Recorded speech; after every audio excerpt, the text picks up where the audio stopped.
All right. Okay, so today we're going to announce the winner. So we'll use the randomizer again, and I guess we're gonna have another giveaway, and we'll get that out of the way. So if you want to tune out, you can, and then we'll get into some Q&A and just talk about some things that are going on around the studio here, maybe outside the barn, and some ideas for the show going forward. So let's go ahead and, is that my phone or your phone that's doing that? That's my computer. Really? Yeah. Okay. So let's go ahead and pick the winner for the frame. I'm also going to include one of my prints. I didn't set my phone. Right. That's okay. That's fine. Well, we love showing the randomizer. We are using it. We ran it again, and the winner of last week's giveaway, New York Mets fan 007. It doesn't say their name, but that's cool. They left a nice comment. This was the giveaway for John's framing system.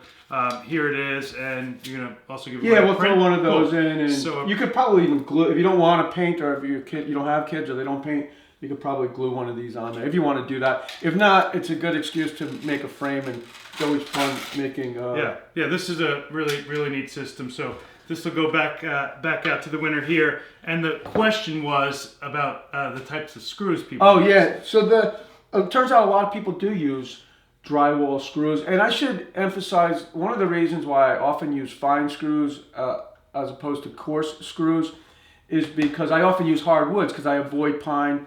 I've mentioned it before. I've got an allergy to pine, which means I almost never use it.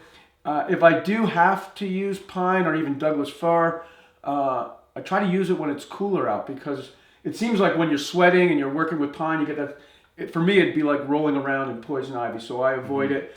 And this came up a lot with Spax screws. I don't know what they are. I'm going to check them out. Okay. There was a lot of great comments, so I was at what's the lumber yard over there? Blaisdell. No.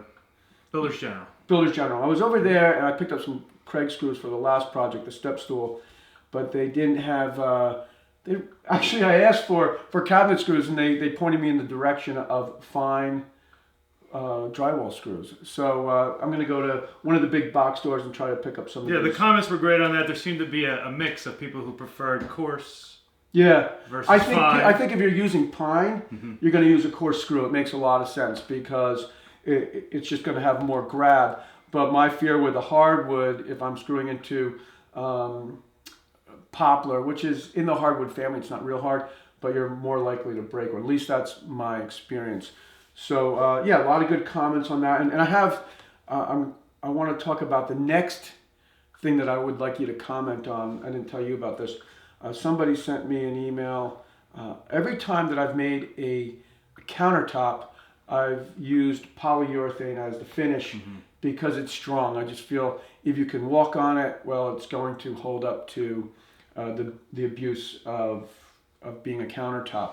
But the question that I always get, is it food safe? Which kind of bothers me because I don't imagine chopping on the countertop. I imagine putting down a board of some kind, of cutting board.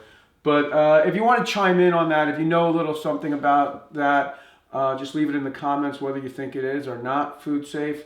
And somebody had said, is it food safe, and how long do I need to wait to use it if it is food safe? So I thought I would let the finish cure for at least 4 to 6 days before I would want it to be used. So that's the question for the next giveaway. And what the next giveaway is, I'm going to give away another one of these prints. I'm going to give away Gorilla Tape. Gorilla Tape. Yeah. I love this stuff. If you haven't used it, it is. And they did sponsor one video a couple of months ago. They're not a sponsor, but we do use it because what happens when you get a sponsor is often they'll just send you a lot of product to use it. And I do like to use that. This is the Goodwood Handbook, and this is just one of these things that I've had kicking around. I don't refer to it anymore, and I'm in this sort of mode of trying to get rid of things that I don't use. And then along with that, I'm going to send whoever wins the next giveaway a lot of... This is nice score. This is like the kind of wood where you don't want to throw it away because it's just beautiful wood. This is a piece of Zebrawood, but at the same time, it just kind of it goes from one flat surface to the next. And if you turn things, or if you maybe make knife handles, things like that, I've got a couple of pieces of Purple Heart in here, some Sapele, and so this will be the next giveaway. So just leave a comment about the polyurethane. Good. And a mixed bag. So and then we'll just pick from the comments like we always do. Cool. And then it's kind of new to the show. We're going to add kind of an Ask Me thing, and because there's just never enough time in the day. I want to be able to answer some of the questions, but I don't want it to sort of take over. Yeah, definitely. Keep the comments coming. We don't want you to not comment. We really appreciate comment, those. and then we're going to just... Peter will pick some of these out, and then just ask me now, and I'll try to answer them as candidly as possible. Yeah, so we'll get into... I mean, this is a question that wasn't on my list, but has come up about Zebrawood. And multiple people have asked about making countertops out of Zebrawood. Would you suggest that? Have you ever done that before? No, I don't. I think it's pretty expensive. I don't think I would use Zebrawood for a countertop. I like Sapele because it's pretty stable. It's very dense, and it's easy to work with. But yeah, I don't really have a great answer for that. I just personally would avoid it. Okay. I also think it might be a little bit busy for it. Yeah, it's there's a. I mean, is this the character that you would you consider the character brand? It's a beautiful wood, but I think it might get to be a little too much. So here are some questions that I pulled out. Here's one from Aaron Holstrom, was referring to your step stool build, and he was asking about the blade you use in your circular saw. Can you comment on that? It's just a fine tooth blade that you can get at any hardware store or home store. So fine tooth. He seems to have the same circular saw that you have, and had trouble finding the right blade. Yeah, I just put, basically it's a fine tooth blade, and there's more teeth on it. The more teeth, the finer the cut, and so you're less likely to get tear out, especially when you're cutting across the grain. Good. Eddie had a question about filling biscuit holes with glue. A few people had this question. Do you recommend that? He was wondering about expansion, swelling, and maybe bulging, or how would you handle filling?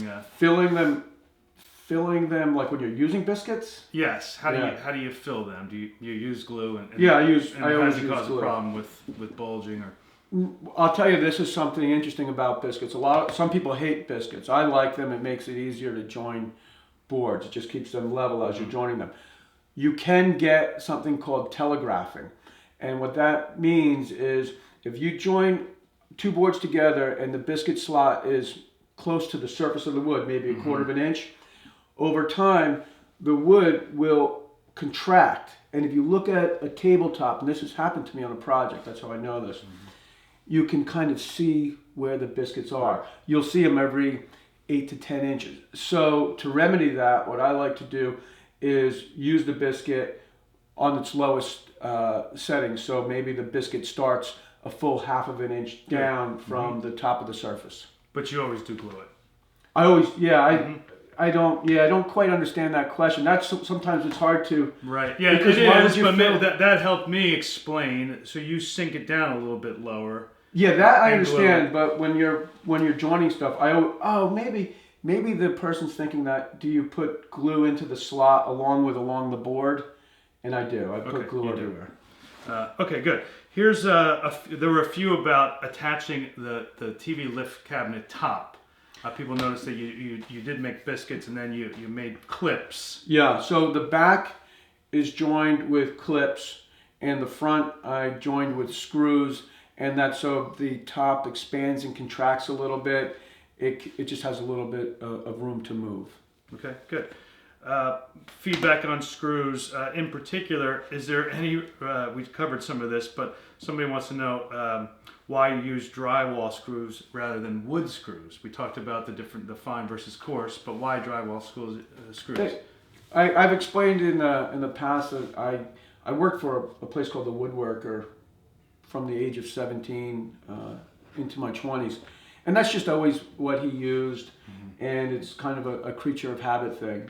So generally, I don't really use wood screws. Okay, good. Yeah, well, I think that's enough. I mean, if send whatever questions you have, either comment in a specific video, or you could send them directly to the email address YourProjects@jonpeters.com. We're going to show this week's slideshow But we should talk about the slideshow real quick.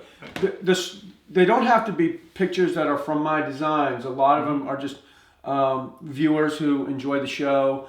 Maybe they've picked up a couple of design elements that they use in their projects. So it's just a way of showing some of the things that everybody else out there in the world has done. And it's I'm always impressed. There's some amazing projects. Yeah, in there's one. some good ones, and there's a ton more to include. But check out the website. If you go to jonpeters.com, check out your project. You'll see the comments and the inspiration and you know, even some advice that people have given us. We can't put the comments into the video here, but they're on the website, and keep sending those. Do you want to also talk about some I want to talk projects? about this week's project because I was going to start my sunroom project, which will be sponsored by Leica. You can see I have that out in the background here. I like to kind of give them a little bit of a plug because they are sponsoring the next project. I'm a little bit behind schedule. So what I'm going to do this week is I'm going to do some work outside. I've got a cabinet that's over on the that side of the shop there that's just been there for about a month now. It was in the basement, and I'm going to turn that into kind of a shed that I attach to the side of the barn, and that's where we're going to keep all our bee equipment and also gardening stuff because we have big plans for a garden. That's something that we should talk about that in another video because it would be good to get the feedback in the comments, and then maybe we can use that feedback to see if it's something we want to go forward with. Cool. So, all right. Good. Yeah. Well, let's let this project slideshow run. Super. Stay tuned for your projects.